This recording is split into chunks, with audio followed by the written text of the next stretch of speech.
Great. We'll get started. It's a pleasure to meet all of you. As Lori mentioned, my name is Corey Singer. My pronouns are he, his.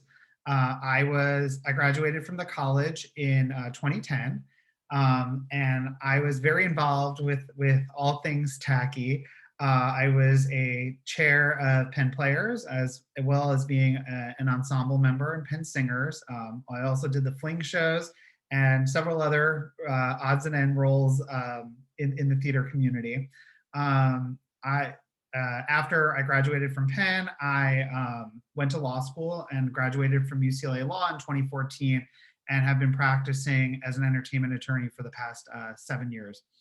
And so it's a pleasure to be with all of you today. This is intended to be an introductory session for you to get to know to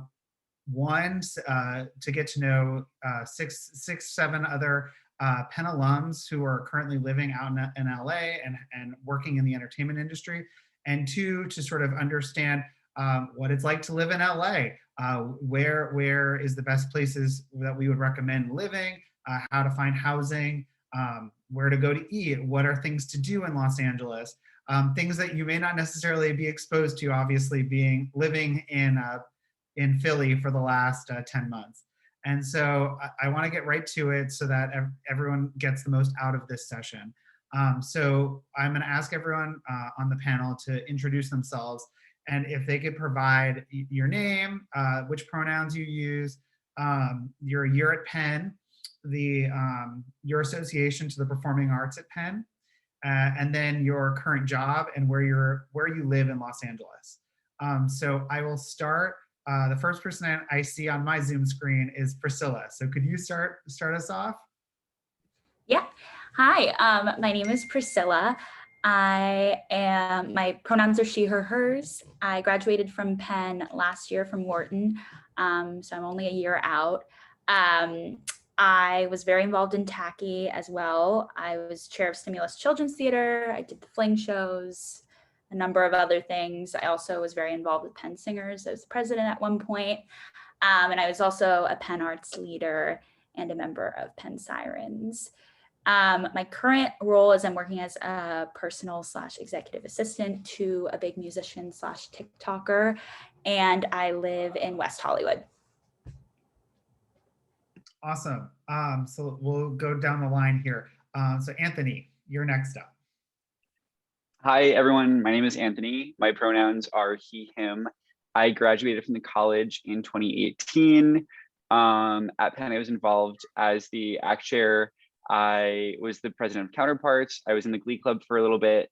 And I also was a Penn Arts leader. And something nice about this group right now that we have is we have one of the panelists is one of my former Penn Arts leaders, one of my former Penn Arts students, which is really cool. I moved out to LA right after I graduated that fall in September 2018. And I now work in the office of the CEO of a multimedia production company that is called OBV. Awesome. Thank you so much, Anthony. Next up, Alex Wiggins. Hello, everyone. I am Alex Wiggins. My pronouns are she, her, hers. I graduated from Wharton in 2015. Penn Arts Performing Arts Association. I was chair of the Dance Arts Council and a member of Onda Latina, the Lion Dance Troupe. I also was a Penn Arts leader, so I was Anthony's Penn Arts leader. My current job, I work in current programming for drama series at Netflix. And my current LA neighborhood, I don't have one. I went home for the pandemic, so I'm in my childhood bedroom. But my last LA neighborhood was East Hollywood. Great, thank you. Next up is Jack Stanley. Hi, I'm Jack Stanley, pronouns he, him. I graduated class of 2011 from the college. I was a film studies / communications major, and I was on the board of Quadramics Theater Company, but was acted in other and directed and did other theater related things for other student theater companies as well. I moved to New York actually after I graduated, but moved out here about 8 years ago now. And I live in Silver Lake, and I am a screenwriter. Awesome. Next up is Derek. Hello, everyone. My name is Derek. My pronouns are he, him, his. I graduated the college in 2019. My associations, I was in Off the Beat, Penn Glee Club. I was also a Penn Arts leader, and I had a stint in Penn Players my senior year. I actually, after graduating Penn, attended USC's music school and did a master's program there. And currently actually, I'm working at Lululemon and Barry's Boot Camp. And I landed a small role on Mindy Kaling's new HBO Max project. So definitely pursuing the part-time acting starving artist life. Yeah. Awesome. And finally, Jordan. Hi, everyone. My name is Jordan Radniski, he, him, his. I graduated from Penn in 2016 from the college. I was a theater arts major, so I also did performing arts academically. I also worked at the Platt House all 4 years. I was in Mask and Wig and Penn Singers. I currently work in feature development and production at Netflix in the original independent film department. And I currently live in Culver City, but I am moving to West Hollywood. Awesome. So now that you've met everyone, we'll start off with a couple guided questions, but throughout, if there are questions that you have, we want to make sure that this session is intended for Penn students, and you may not have familiarity with Los Angeles, so feel free to throw some questions into the chat. Or jump out and let us know, but we'll start with a couple questions to get started, and that may give you some inspiration, but we do want to encourage any sort of questions so that we can personalize this session to get you the information that you're interested in. But just to start, we'll start with the topic of housing. So of the panel, show of hands, who interned in Los Angeles during the summer while they were at Penn? So a good chunk of us. Who moved out to Los Angeles shortly after graduating from Penn? Okay, a little bit more of us. Okay, so I want to open this up to everyone.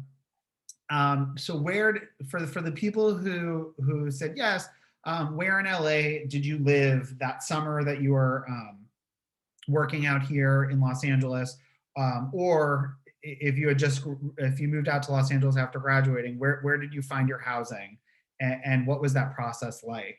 And to the extent that you didn't move out to LA until several years after graduation, how did you go about figuring out where you wanted to live and finding housing?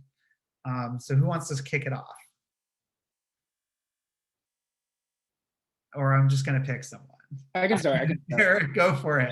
So I actually interned my junior going into senior year in Los Angeles, and I lived in Mid-City, kind of by Miracle Mile area. And so I found that through Airbnb, and I lived with two incredible women who were very sweet, who had like 10 cats, but I loved all of them. And that was a pretty decent location. But then when I came back to Penn and then graduated, when I did end up coming back to Los Angeles, I actually, because I was going to USC, I was living by USC. And I found housing there was actually pretty easy to find. There were like tons of Facebook groups for like graduate students just looking for people to live with. They're all over Facebook, so yeah. Awesome. Who else? Alex? Yes, I moved. A good story. I moved to LA 2 weeks after graduation, and the very first place I stayed was on an air mattress on someone's living room floor of a Penn alum. So I definitely would recommend, if you have any Penn alum friends that live in Los Angeles who can house you for like a month while you get your bearings together, definitely recommend that. After that, I actually used Craigslist to find my very first apartment after that. And I know there are a lot of stories about Craigslist. It was fine for me. I found a couple, like my last apartment in East Hollywood, I also found on Craigslist, and it was beautiful. So I would just say, don't be scared about the Craigslist of it all. If you're going to go somewhere, obviously always take someone with you or let people know where you are, but that's just common sense for anything. Great, go for it, Jordan. So I concentrated on student housing at the universities, which I actually think is a great tip. I worked at Mark Platt Productions the summer before junior year, which was in like the Studio City area in the Valley. And so I was like, huh, wouldn't be too bad to like live in the USC area at like student housing, which would probably be more inexpensive generally than regular housing, and commute from there. And it actually was great. I stayed in like this pretty miraculous USC housing complex that had like multiple pools and a movie theater. I was like shocked by it, and it ended up being cheaper than a lot of various options. So I definitely advocate for going on Facebook groups for student housing for UCLA and USC. I think it's a great tip. Awesome. Priscilla? So I interned 2 of my summers out in LA. I was really lucky both times. I ended up living with family friends.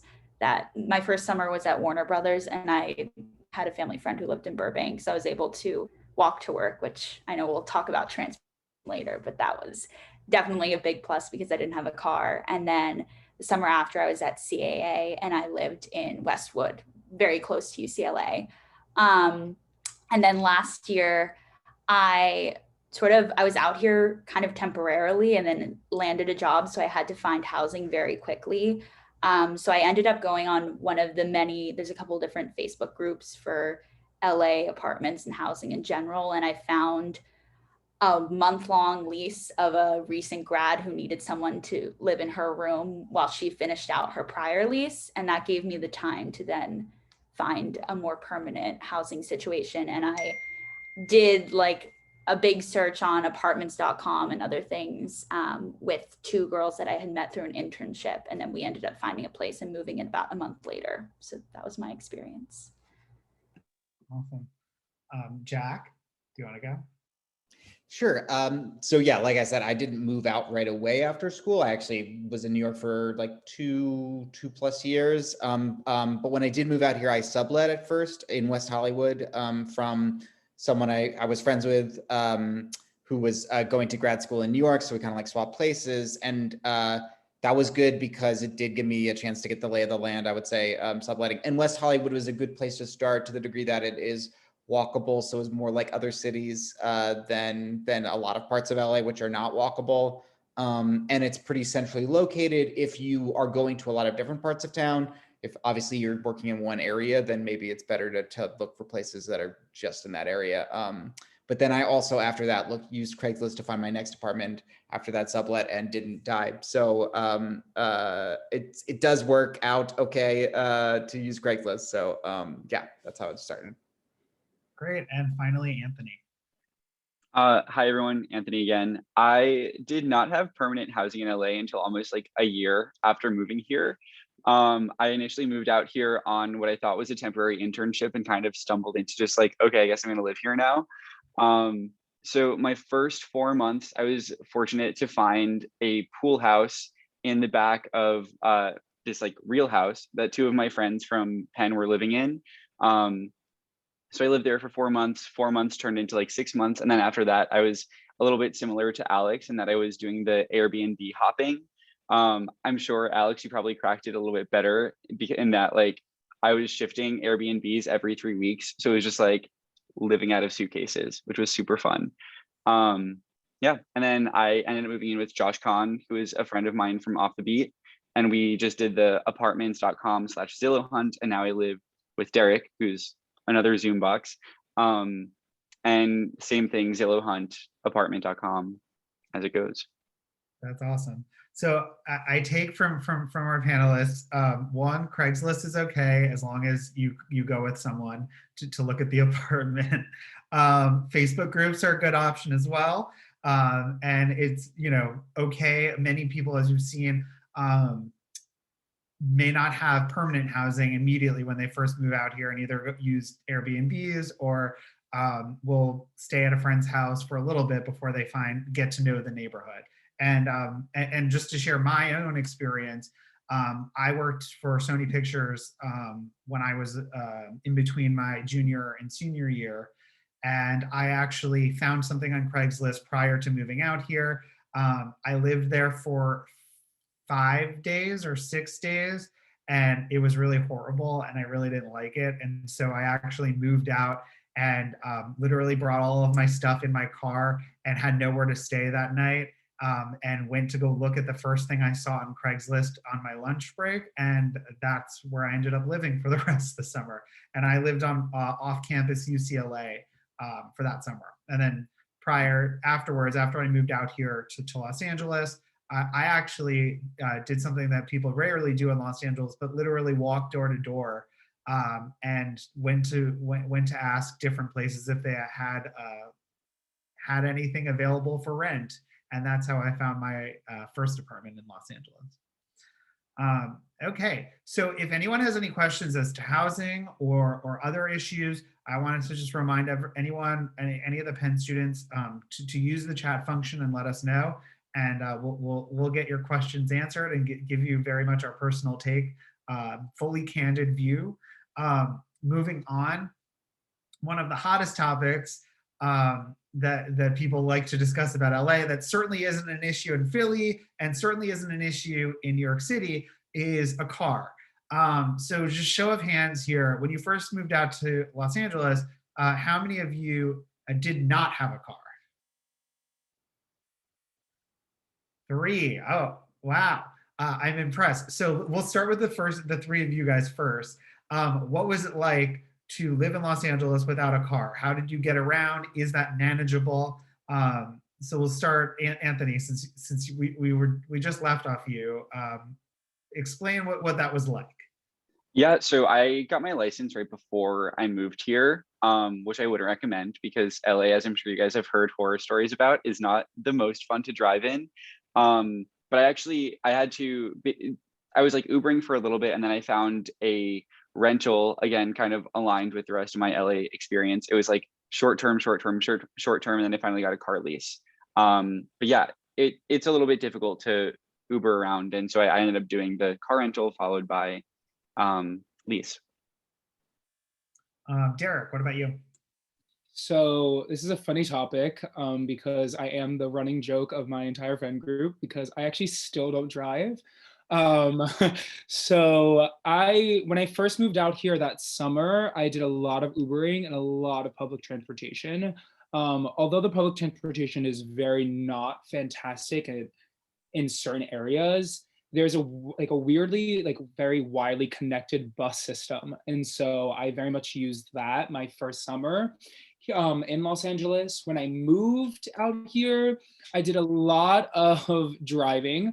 Ubering, and kind of just like figuring out how, since I was living more like close to downtown, I figured out the subway system and the train system and how to get from USC to like downtown, USC to North Hollywood, USC to Santa Monica. And it actually was feasible, not the quickest, but sometimes it can take just as long I was using the blue line that runs from downtown to Santa Monica. That would be like a 40-minute train ride, and the car ride equivalent to that is probably also 40 minutes. So in that circumstance, it worked out, but there was definitely tons of times I would be Ubering over to West Hollywood to go hang out with Anthony and Josh.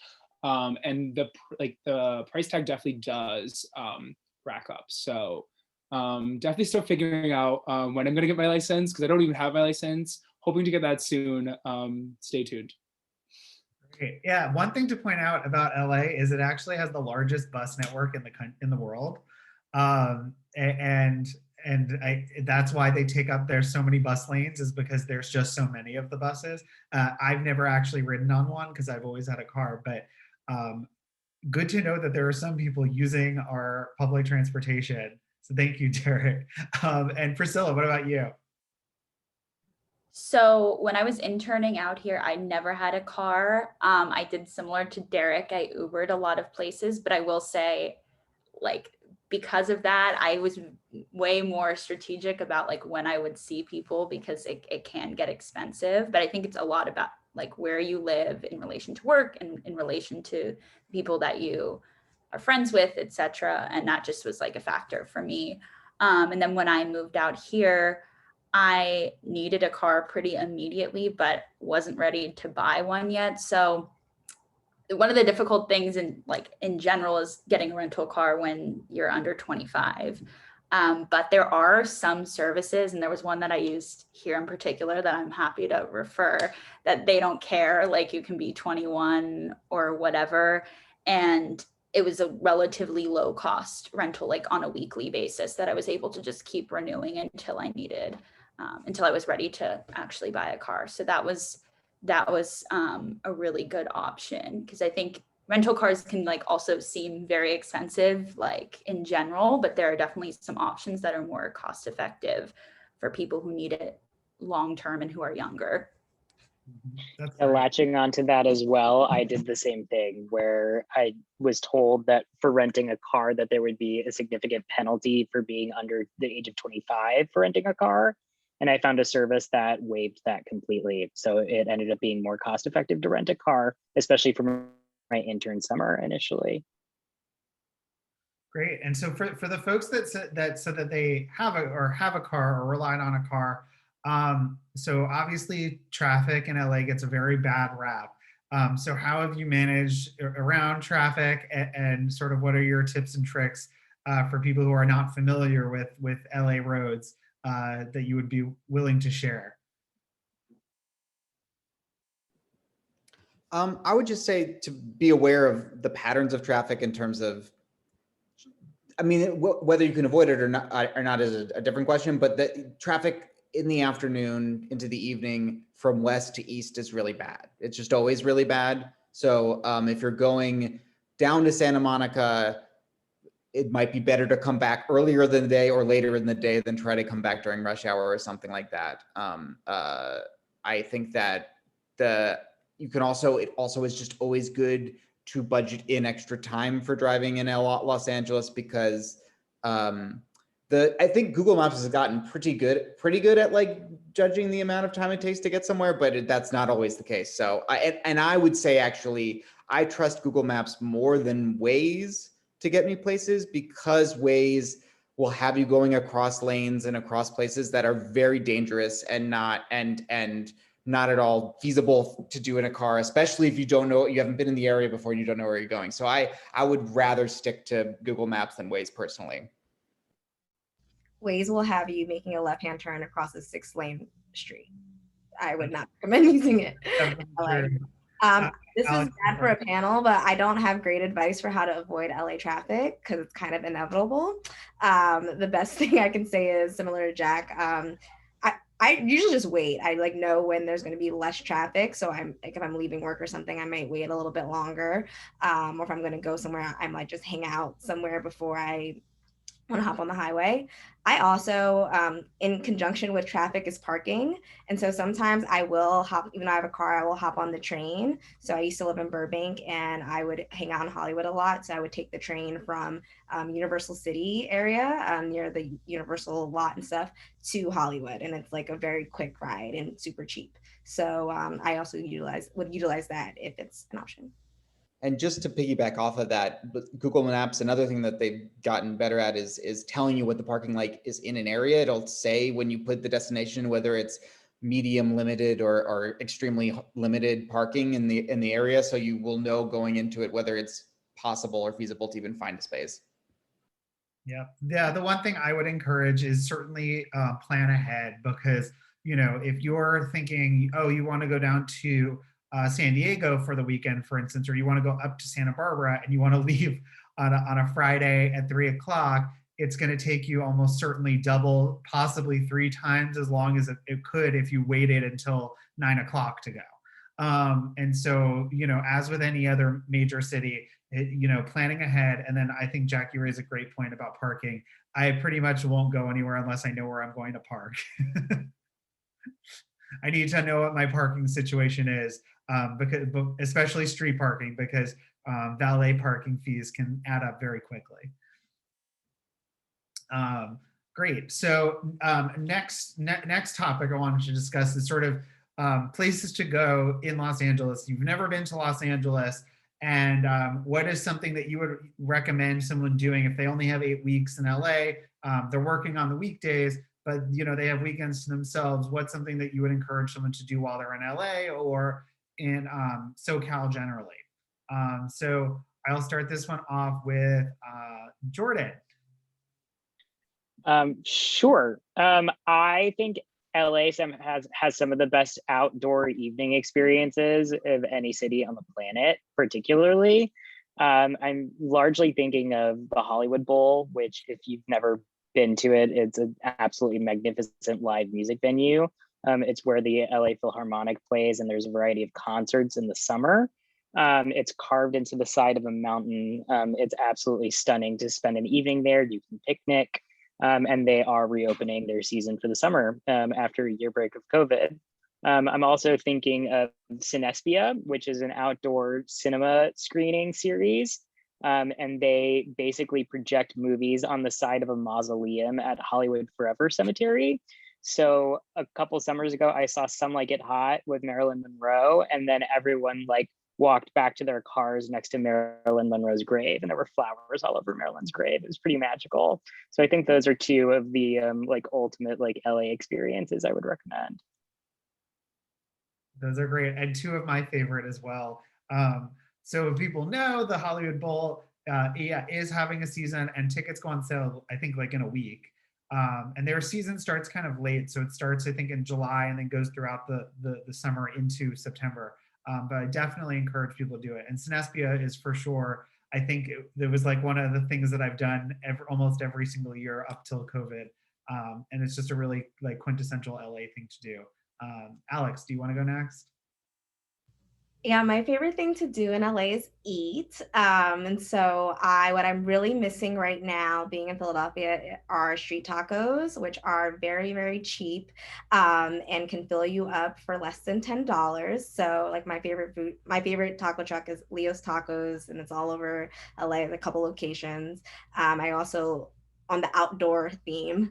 I really love a good rooftop, like in Hollywood, there's a place called Mama Shelter, the Dream Hotel, EPLP in West Hollywood. So those are some of my favorite places to eat, and I would recommend. Thank you so much. Okay, I'll pitch this down to Priscilla. Well, I feel like my experience is a little different because I moved during COVID. So I've only really known in like a full-time living here capacity, like what it's been like in the past year. But eating also has been my main thing, I think, over the past 10 months. But based on my summers, I would say, I think it's really fun, especially when you have people visiting from out of town. Like the studio tours, Warner Brothers in particular, is really great. When I worked there, I got to like bring people on the lot, and it just, people's eyes light up when they get to see sort of the behind the scenes of that, and they do a really good job with it. And also like getting free audience tickets to some shows, like whether it be a talk show or a game show or many of the sitcoms, like you can get free tickets to sit in the studio audience. And that's also like a very LA specific experience that's fun to do with yourself or people that are coming to visit you too. Yes, I totally agree with that. Especially the prime time I feel like to do that is sort of July, first week in August, because that's when all the shows first get, or at least multicam television shows get back up to speed, and that's when they start filming. But there are tapings throughout the summer. I know I've gone to Jeopardy multiple times, you know, right in the heart of May and June. So I definitely would encourage people to do that. Okay, going down the list here, Derek. I think what makes Los Angeles really unique is that geographically, there's so much to offer. And so, for example, you're getting like an urban metropolis in areas like downtown and in like West Hollywood, where there are tons of things to do, like the Standard Rooftop and Ace Hotel, and things to do in Little Tokyo, all downtown. But then you also are getting a coastal region where you can go to the beach, Santa Monica, Malibu. But then you also, on top of that, are getting a whole huge valley that sits there with a bunch of different canyons and trails like Los Leones and the Topanga Canyon and Runyon and things like that. And so you're definitely always going to have a lot to do in Los Angeles. And yeah. That's great. Okay, Anthony, what about you? I feel like I have two buckets. One is like outdoors and one is entertainment. I want to like kind of preface this by saying like piggybacking this off of the like car conversation, while you are in LA, I think a really important thing that I have noticed is different from like other cities Penn students might live in is you really do need to plan out your weekends because there is a lot of travel involved. So you're going to want to like allocate time to get wherever you're going, and you can't really just pick up and like drive 45 minutes somewhere. Outdoors, I think like I'm really a proponent of the day trips to Malibu, going to Zuma Beach, going a little bit south to like Laguna Beach. I think that's just really lovely. And there's so much good food over there, and you can just spend a day on the beach. You can get like, you can on the Malibu Pier, you can do the Malibu Farm Cafe, which is really lovely. And then entertainment wise, I think, I don't even know if this is still open, but the Satellite, I've gone to a few great comedy shows with like Kat Cohen, Patrick Regan, Matt Rogers. And then I believe it's called the Comedy Store, but I literally haven't been in over a year on Sunset Strip, which is where you'll have like A-list comedians sometimes just like pop in and do a set, which is just a really cool thing that kind of happens when you're in a city where the like rotation of stars is just so fast. So those are just like two fun little things to do. Yeah, I think that those are great ideas, especially now that people are finally starting to do shows again. I know I'm a big comedy fan as well. The other places I'd recommend are the Largo at the Coronet on La Cienega. Another one, I've seen an obscene number of A-list talent there, and I believe that they're starting shows up again this summer as well. Okay, and last but not least, Jack. Yeah, I just want to piggyback off of the outdoor. I mean, Cinespia is a great one. There's a lot of them outdoor movie screenings, particularly during the summer. Street Food Cinema is a great one where they pop up all over the city, and you can obviously buy. There's a lot of food there, street food trucks and stuff like that. And then I just think what's unique and great about LA is how much to do outdoors in terms of like hiking there is. Obviously, like Running Canyon is a very popular one. I mean, Griffith Park is huge, and there's just so many trails there. And I mean, I just took my parents there this weekend to go to they have the old LA Zoo there that was built in the 30s, and they just kind of abandoned. You can just hike through it. There's just it's very different from what you would expect from a park in a place like Philadelphia or New York with Central Park, but it is just like a great, there's just a lot of variety of trails, and you can like do it for an entire summer and not do all the trails. I think that is great. I feel like we've outdone TripAdvisor on what things to do in LA. And the good thing is, the reason why it's so great to do things outdoors here is because there's one, no humidity, and two, it never rains. The sun is literally always shining. Okay, so that sort of just skims the surface of of the many activities that I think are available for people in Los Angeles during the summer. So moving on to career opportunities. So, at Penn, you are surrounded by many thousand, typically in a non-COVID year, you're surrounded by many of your peers. Everyone is seemingly between the ages of 18 and 22. And that's not necessarily the case when you're interning or shortly after you graduate. Oftentimes, you're getting into your car, you go to your place of work, and then you get back in your car, and that's about it. So the number of people you actually are interacting with on a daily basis is substantially less than when you were in college, and substantially less than being on a Zoom call over the last year.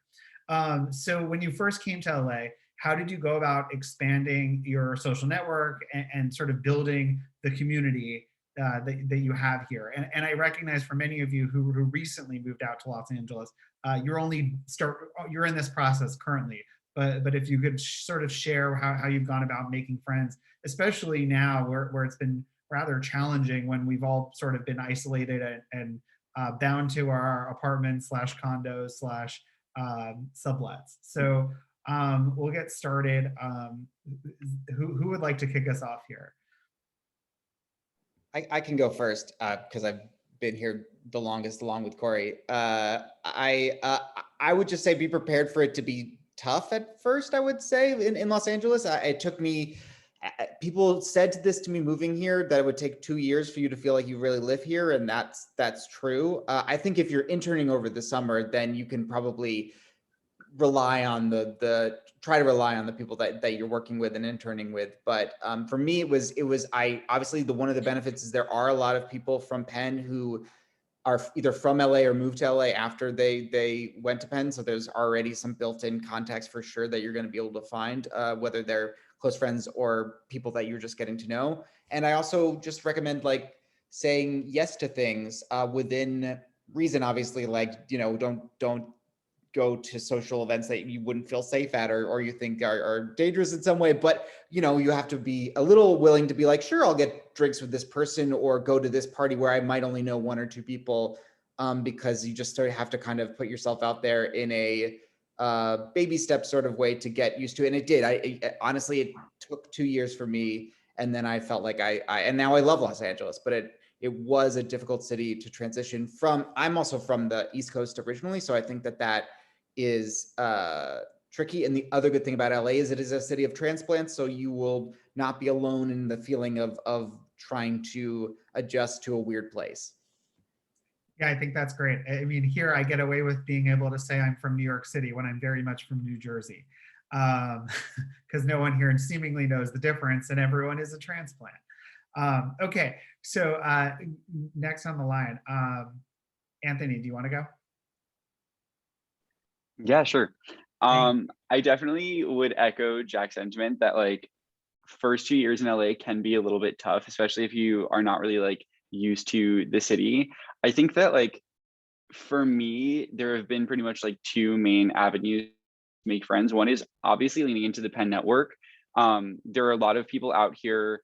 For example, like this past Saturday and Sunday, I was just like visiting one of my close friends who I lived with at Penn, Mika. She was shooting a music video. And so all of her friends from Penn like came onto set, and it was just like a Penn reunion for like the classes of like 2018, 2017, which was really cool. And those communities still do exist. You can meet like friends of your friends at those kinds of events, and you'll meet other Penn students, which is really nice. And then the other thing I would say is through work, people that you're interning with, like meet them, meet their friends. If you are entering like the entertainment industry, work drinks are really common. And so I think I am not the biggest fan of them because they can be like a little bit cringeworthy sometimes. Just like reach out to someone over email and be like, hey, let's get work drinks. But I think that they are a good way to expand your network and meet new people, and you never know like who you're going to meet and if you guys just might really hit it off. So I would say those are the two main avenues, is like work and Penn. Awesome. Priscilla, do you want to go? Yeah, I mean, I would pretty much echo Anthony, like exactly. I think the nature of my current job, I don't have that many coworkers that are my age, but I've definitely like built a little bit of a network of like other assistants that I kind of know, and so have built relationships in that way, and definitely have made good relationships from past internships that I've tried to maintain, especially people who are also getting started in LA. And then similarly, I think it's about, working with your Penn network, and also just like even my roommates, I met them through an internship, so they're not Penn alums, but we kind of do this thing where we have sort of a couple friends each that we know, and we'll try to introduce each other to them so that they become friends as well. And then it just sort of builds out from there. But I'm definitely still a work in progress, given I've only been here for a year and it's been COVID the entire time. So the nature of meeting new people has been very challenging, but that's kind of similar to Anthony. That's what I've done too. And what about you, Alex? My answer is also very similar to Anthony in the sense of the Penn connection. So I actually, when I first moved, I joined the Penn Club LA listserv. And so I would go to some of their events. Like my first month here, I went on a camping trip, and it was like inter-Ivy, so I got to meet people from other Ivy League schools, which was really cool. I also go to some Pentertainment events. So if you guys, again, in the industry, there is a conglomerate of people who are from Penn, work in entertainment. They have events, so I like to go to those. And then, yeah, a lot of my coworkers have become like my best friends. I have had the opportunity to, they're my age, but I also, what people are saying about internships, I interned in New York when I was in school, but those people worked in entertainment, they moved to LA. So it's I mean, I can't emphasize this enough in general. The power of like always staying connected to people and being a good person, because you never know when someone else is gonna like pop up. Like I went in for a job interview somewhere and Anthony was at the front desk. So you really never know when you're gonna see people again. So just always make sure you're being like gracious and a good person. I absolutely agree with that. I actually, the place that I worked in my first year after I finished my first year of law school, I worked with someone, and now 10 years later, she went back through. I'm working with her again, and she went through emails, and apparently she had introduced me to everyone, and didn't know that we would be working together almost a decade later. So it is weird how LA connections sort of weave in and weave out, and you never know. When you might end up unexpectedly rekindling a possible opportunity. Okay, so Derek, you have a slightly different story because you went straight into graduate school. So is that how you met? You probably met a number of people through the music. 100%. At USC, I definitely did a really good job of making sure that I put myself in the position to meet a lot of people in the LGBTQ plus community, but also people that were in my like music program at USC. Actually, funny enough, me and Anthony are now currently living with one of the girls that I just graduated with at USC. So it's funny how like your connections also make other connections, and like you can also make your friends friends with your friends. And it's really fantastic that way. I think Jack really nailed it on the head, at least with regard to my experience meeting people and networking and building a community here, with saying yes to everything. My second weekend in Los Angeles, some kid that I knew that was in an a cappella group at USC was like, hey, I need a backup dancer for this Pride concert. I said yes, even though I'm not that good of a dancer, but I did that, got to meet all these really cool artists. And then one of them ended up being a really good friend of mine. We like hit it off, and then he asked me to be in his music video. And then through that, I met these like incredible like DPs and like videographers. And then what was it, Anthony? Back in October, me and Anthony shot a music video for an artist that I knew at USC using the same DP that I was in that music video with prior. So I think just saying yes in Los Angeles really does, like, it does a lot for you. And just being open, being kind, and don't be afraid to like introduce your friends to other friends that you have. Like make more connections and make your friends become friends, because then you guys can all be doing activities together, and it becomes really rewarding. And Jordan, what about you? It's like an avalanche of queer people on the call, but I was going to say, if you are gay, I was craving platonic queer friendships. And so everyone recommended to me gay kickball, which is huge in Los Angeles. And I actually highly recommend that. But if you're straight, you're out of luck. I'm sorry. No, just kidding. There's plenty of communities and different sports teams and leagues that you can join for sure.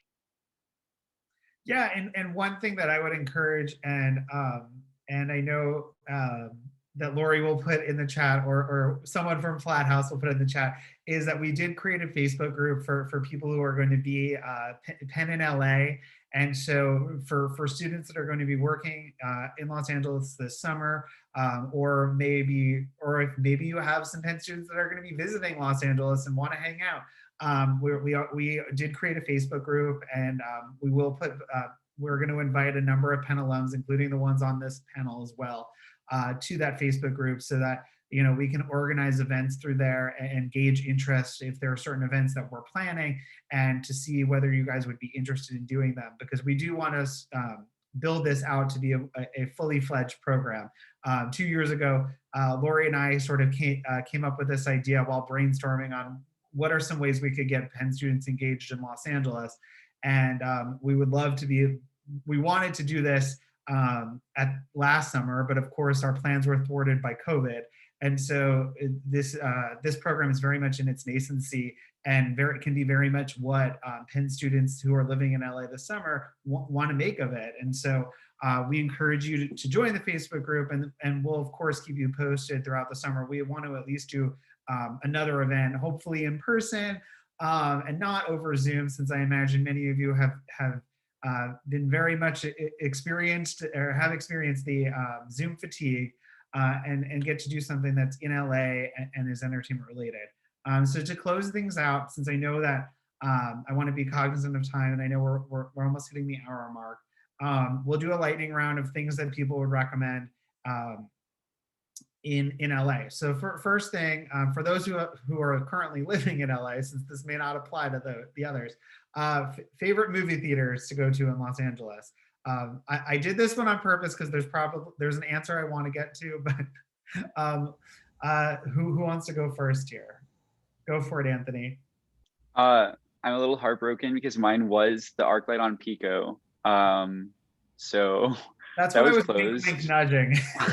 that was closed, and I don't have a favorite now because I haven't been in a theater since probably going there. So yeah. I know, RIP, though I think it will somehow be resurrected, or someone will buy it because everyone misses it too much. Looking at our friends at Netflix. You guys are very bougie. My favorite theater is AMC Burbank because there are 30 screens. There's basically 3 movie theaters within a block. So you literally can find whatever you're looking for to watch, there's a screen for it there. I'll throw out a unique one. So Quentin Tarantino owns a movie theater in LA called the New Beverly Cinema, which is a very, very small one screen operation, very tiny. It exclusively plays like grindhouse features and stuff that Quentin has personally curated. And it's absolutely an experience to do in LA for sure. And it's reopening this weekend. He's showing Once Upon a Time in Hollywood. So you missed his most recent feature, you can catch it at the Beverly. Anywhere else? Mine will be much less unique and much more basic, but the Pacific Theater in the Grove, I think I've gone on every date in my life there. It's definitely a good spot. There's good snacks. It's also closed now. That was Also part of closed. Also closed. Also closed. Yeah. Now it's they owned the ArcLight, but AMC Century City is still open. I would I'm also broken about the ArcLight, but if I don't live on the West Side, so I can't go to it, or I could, but it's too much work. But the Landmark is really great, and that's got, what I love about that is it has Apple Pan is like right across the street, which is this burgers place that has just like burgers and pie, and is just, and people wear little hats. It's great. I highly recommend it. Yeah, the Landmark is a great place to go, especially. I mean, this doesn't speak to the summer, but it's a great place to go during Oscar season because typically it's the first runs of many Oscar films are in Los Angeles are played at the Landmark, and great place. Moving into my next question, I've had some really great celebrity run-ins at the movie theaters. It was a very jarring experience to watch 12 Years a Slave with. I'm blanking on who it is, but there was an Academy Award-winning director sitting right next to me while watching what would soon become the Best Picture winner. Okay, so my next lightning round question, which is, what are some of the best places to run into a celebrity? If you have 8 weeks and you're really interested in seeing some celebs, where should you go? Definitely Melrose Trading Post. I think every time I go there, it's like a big flea market vintage shopping outdoor experience. Every time I've gone, I've seen someone. Like last week I saw G-Eazy, MGK and Megan Fox have been there a lot. I mean, everyone goes there. Lil Nas X, etc. Yeah, so Melrose Trading Post is I believe it happens every Sunday, and it's in the parking lot of the Melrose High School, right at Melrose and Fairfax. Right, yeah. And it basically runs starting in the morning and goes to like 3 or 4 in the afternoon. Okay, who else? Jordan, go for it. For me, it's the classic like mainstay restaurants. So like where I see the most celebrities in LA is like when on the off chance I go to Craig's or Musso and Frank, like some of like the celebrity restaurant haunts. Once in a while, a splurge is nice just to see some celebrities. Anthony. If you don't want to break the bank, but want just like kind of nice takeout, I would say Erewhon. I have run into personally Shawn Mendes, Sam Smith. I think, wait, who was the guy that was the judge on American Idol? Was that Ozzy Osbourne? No, Steven Tyler. Steven Tyler. So bad. Steven Tyler and like just random other famous people who are just like getting way overpriced groceries. It's really hilarious and like very quintessentially LA. It's a funny experience. Just drop by. Alex, what about you? Also in the food realm, if you don't want to splurge like at Catch, like I saw Rebel Wilson at Catch, go to restaurants in Studio City, like Ventura Boulevard, because they all live up there. Like I saw Chrissy Teigen at Granville. I saw Ashton Kutcher at Mendocino Farms. These are chains, but they like them, but they live closer to it up in Studio City. So I feel like every time I'm up there, I see somebody at a very basic restaurant. Jack, what about you? I feel like I've seen a lot recently since I've moved into my new place, like around Sunset Junction in Silver Lake, the like Intelligentsia coffee area where there's also like, there's a bunch of coffee shops in general. I feel like I've seen so many celebrities in coffee shops, which is not narrow it down, but like, that's a cheap way to see celebrities is to just get coffee somewhere and you'll just see the celebrity in front of you in line. And Derek? I'm cracking up because I knew Anthony was going to say Erewhon. He literally lives there. I think for me, I actually work on Melrose at the Lululemon there. So anywhere on Melrose, you will see a TikToker, any type of celebrity just like walking by, Earth Cafe, any of those like vintage stores on Melrose, you definitely see some type of celebrity looking for something. So yeah. Yep, and my 2 cents would be workout classes to the extent now that things are coming back up. But yeah, there was one time where I saw someone who I knew was very famous and I thought he was leaving, and then nope, he sat down right next to me, and it was Bradley Cooper, and he was working out next to me for the next hour, and I was very, very intimidated. I've also had ones. Alison Brie was sitting in. She was talking about with her co-star from Glow about how it was the day before the Oscars, and she was talking about how cute Timothée Chalamet was and Call Me by Your Name, and I jumped into the conversation, and I didn't realize who it was, but yeah, she was very friendly. So great place. Group fitness is a great place to meet some celebs. Okay, last one. So. Obviously, there are lots of really expensive restaurants throughout LA, and I definitely encourage, for the foodies out there, LA is a wonderful city for food, and there are really some awesome places, especially Mexican, but some cheap eats. Where would you recommend if you're on a shoestring budget, you're a Penn student with very little to spend, where are some great places that go a long way for foodies? I can go first. Just two of them. Obviously, tacos in general, I just highly recommend tacos from everywhere in Los Angeles. One cheap one is Best Fish Taco in Ensenada, which is on Hillhurst and is extremely cheap fish tacos. Also great burgers in Los Angeles in general. There's a place in Silver Lake called Burgers Never Say Die, which is just like basically McDonald's style smash burgers with like fries, and that's like all they have, and it's delicious as possible. Anyway, yeah. Who else? Go for it, Derek. I saw this hilarious tweet the other day that was pretty much like, what makes LA so great is that, and no matter where you live, you always live 800 feet from a burrito place. And there are so many breakfast burritos literally all over Los Angeles. Koufax has the sickest burrito literally ever that we get every Sunday. Also, Little Tokyo is like a hidden gem downtown that if you can get to, I would absolutely recommend it. Japanese ramen is actually like really, really cool and different and like frothy and creamy and like delicious. So definitely would recommend those places. Great. Alex, what about you? Tacos, but I also when I like people come, I like to take them to Roscoe's. It's not that expensive. Just get the Obama special. That's so for those who don't know, Roscoe's is chicken and waffles.